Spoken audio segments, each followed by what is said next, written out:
সুনামগঞ্জের দিরাইয়ের বেশ কয়েকটি হত্যা মামলার কারাভোগ করা আসামি উপজেলা পরিষদের সাবেক চেয়ারম্যান এবং উপজেলা আওয়ামী লীগের সাধারণ সম্পাদক প্রদীপ রায়কে সিলেটের একটি বাসা থেকে গ্রেপ্তার করা হয়েছে।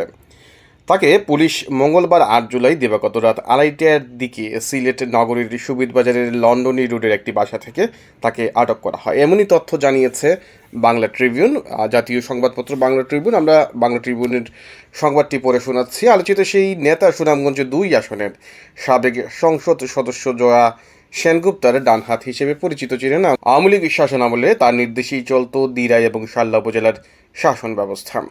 তিনি এমপির প্রতিনিধি হিসেবে এলাকায় ব্যাপক প্রভাব বিস্তার করেছিলেন।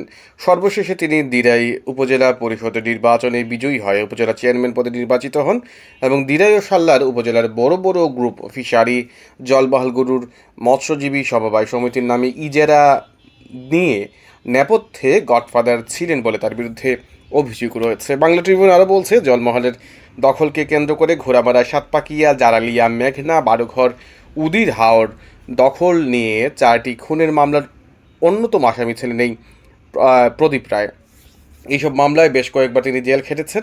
উপজেলার সব উন্নয়ন কর্মকাণ্ড, টিআর, কাবিখা বন্টন, ফসল রক্ষা, বাঁধ কাজে কমিশন এজেন্ট হিসেবে মোটা অঙ্কের টাকা নিতেন এই প্রদীপ রায়। 2017 সালে উপজেলার জারালিয়ার জলমহাল দখল নিয়ে 2 গ্রুপের সংঘর্ষে ট্রিপল মার্ডারের প্রধান আসামি ছিলেন এই প্রদীপ রায়।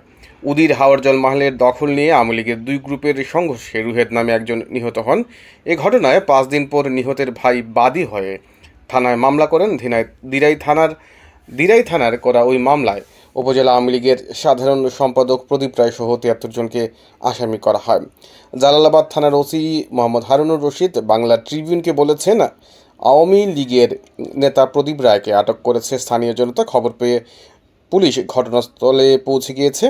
তার বিরুদ্ধে সুনামগঞ্জে মামলা রয়েছে। আমরা সুনামগঞ্জ জেলা পুলিশকে খবর দিয়েছি, বুধবার তাদের কাছে হস্তান্তর করা হবে।